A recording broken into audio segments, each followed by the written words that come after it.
Welcome back. We've been discussing financial literacy and the important lessons on money management that are not necessarily taught in school. I'm joined by one of America's best-known personal finance gurus, Robert Kiyosaki, the author of Rich Dad, Poor Dad series, which advocates breaking out of the rat race by investing in real estate and other businesses to build wealth. And actually an interesting point that came to me just as I was thinking about the show, Robert, is does the financial literacy or does the skill and the potential skill that can be acquired depend on a person's culture? Do you find variations in the culture of people, the way they approach this?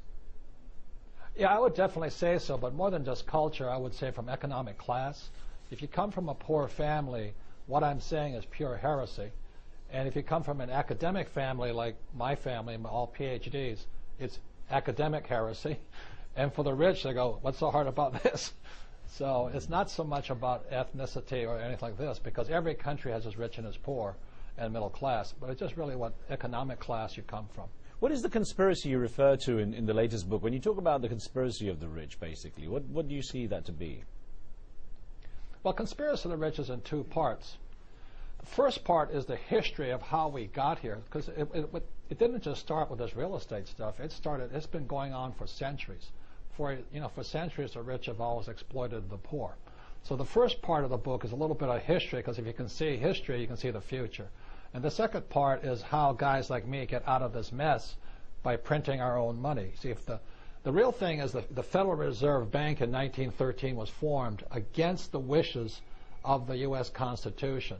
The Federal Reserve Bank is not federal. It is owned by the richest European families in the world.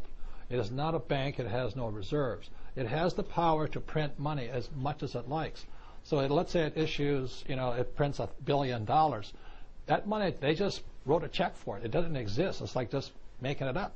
But they want the interest from the taxpayers to pay the interest on that debt. And that's really what it's about, is about why this economy is collapsing, is because they just started pushing the world into greater and greater debt. And around the year 2002, they started giving home loans to people with no jobs, no income, just to get them to borrow money to keep the economy afloat. But that's 2002 is just a symptom of 1913. So that's the first part of the book, and the second part of the book is how I play according to the rules of the rich. So I'm not against the Federal Reserve Bank. I mean, they're giving me a lot more money now than ever before, but they're not giving it to the poor and middle class. It's tragic. Interesting you say about, getting out of the rat race and building sort of independent wealth here. We had a question from through Twitter from a viewer who uses the name Falky8773. It says, how and where would the few who control the world find people to be their subordinates if everyone had an empire?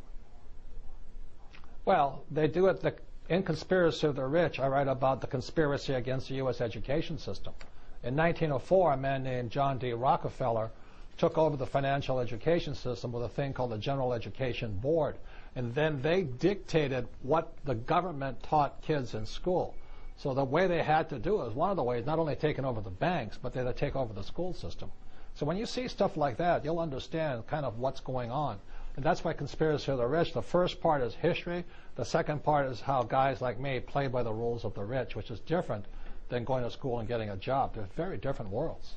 Well, there was a viewer from the Philippines who wrote in for the show a question for you, or a comment, from Abdul Ghani Salapuddin, who wrote in saying, being poor or rich is a matter of choice, not destiny. Our destiny is in our hands. It is up to us to pursue it to make it happen.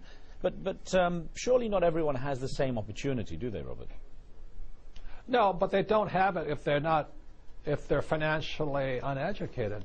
Like the average person is working, in America, they're working for the U.S. dollar. Well, all over the world, the reserve banks of the world, like the Bank of Japan and all that, are dumping the dollar. And yet people are still working for the dollar. That's why if you read in Rich Dad, Poor Dad, I say the rich don't work for money. The rich acquire assets. And so how can a person know anything if they're not financially educated? And they think, well, all I have to do is make more money. Well, what good sense does it make to make more money when the Federal Reserve is printing trillions of dollars? That's financial stupidity. Why work for money when the Fed can print it automatically? That's all I'm saying. Why do that? Why save it? Why save it when they're printing it? I don't know. What went through your head when the stimulus package and President Obama's sort of attempt to try and put the economy back on track? What went through your mind when you heard about what was going on? Well, if you read Conspiracy of the Rich, it's on target, on schedule. That's what they're going to do every time. That's what FDR did. That's what Hitler did. That's what Mao Zedong did. It's been done throughout history. It's repeating itself again and again. And, you know, like I think Obama's going to come out with what was known as the WPA, the Works Progress Administration, to get people to go back to work, or the CCC, the Civilian Conservation Corps. So the way Obama's going to flood the market with money is create these funny jobs, like in the name of the green environment. You can see it now. They're giving people incentives to insulate their homes and all this, but that's the way they get money, funny money, into the system. And you'll see it happening again. History does repeat. Well, in that, you know, people talk about financial markets, the global markets being in cycles, you know, the bear and bull markets basically going up and down. How does the state of the market play with what you advise? I mean, what should people be watching out for if they're going to follow your advice? Well, again, in Conspiracy of the Rich, you've got to understand history. In 1913, the Federal Reserve Bank was formed. In 1944 was the Bretton Woods Agreement. The Bretton Woods Agreement basically required all the countries of the world to join the World Bank and the WTO. And to do that, the World Trade Organization, they had to copy the Fed system. And then like the Bank of Japan, they have to store U.S. dollars. Bank of China stores U.S. dollars. And then in 1971, Nixon took the dollar off the gold standard. That was the biggest, you know what, in history. And suddenly the U.S. could now flood the world with funny money. So all the people who are saving U.S. dollars, they're going, what happened? You know, the dollar is dropping in value like a rock, but that's the way the U.S. can pay off its bills. And that's what's happening. So that's why I'm saying to people, you have to learn to use debt. In most financial pundits, they get out of debt. If you're not in debt, you're not playing the game. And then that's why gold and silver are more important today. Interesting, and just in our live station chat room, there are people around the world discussing this as we go out live. Petros in Cyprus says, don't save, just spend. I disagree with that. If I want a holiday this summer, I wouldn't get it by spending, but saving. Well, he's a consumer, not a rich man. That's the difference. I have a lot of money, and I can go on any vacation I want. I just don't have to work for the money. He has to probably work and save, and that's a working class mentality. So it's a very different mindset. I have a very different mindset. That's why most people go to school, get a job, work hard, live below your means, save money. That's not my mindset. You know, if that's your mindset, good luck. But you're working for a toxic currency, the dollar or whatever paper, what's called fiat currency. It's disastrous right now. The money supply has been polluted by the U.S. Federal Reserve System.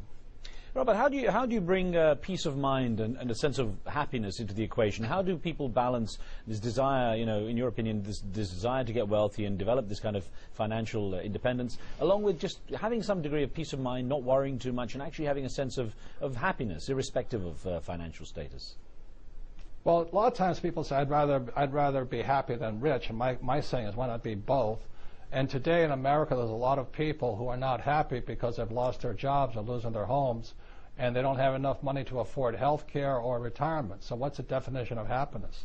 So my definition of happiness is to understand money or financial education so that I'm not at the effect of the Federal Reserve or U.S. Treasurer or President Obama. I just want to be an independent person who understands the world of money and has plenty of it, and not have to work and save for it. In your opinion, has the American dream gone then? Is there still such a thing as the American dream? I think it's gone. I think, I know everybody's saying that 2010 is going to be a great year. I'm writing a piece called Predictions for 2010. I'm on Yahoo Finance, and I will show you the graphs and charts I look at, and you can make up your own mind. I think we're going into one heck of a time in 2010, 2011, and 2012. So I'm going to make a lot of money. I'm not concerned about me. But if you can see what's coming, maybe you can take some evasive action. The Fed is printing money. Well, this is what I wonder, is that how can, I mean, when you say take some action, is there just something very basic that people can do if they're worried now, listening to what you're saying? Is there something that the average person can do? Yeah, right now, I don't care if you have euro or yen or dollars. Right now, I'd be buying silver and gold, and because they're going to, if the U.S. devalues the dollar, everybody else has to devalue their dollar. You see, look, if the U.S. devalues the dollar, that means, let's say you live in England, your exports get too expensive for America, So the Bank of England has to drop its rates, which means inflation goes up in England. So it's this game of chicken being played with money. The irony of it was President Obama, when he was running for president, he said that China was the biggest manipulator of the money supply. That's not true. The United States is. And so I would, if I lived outside the U.S., I'd be watching what the Fed is doing and what they're saying, and be very careful about this thing called money. It's really a currency. It's just paper. It's not worth the paper it's printed on. For the very first time in America, the people who save, they're making less money by putting it into U.S. bonds.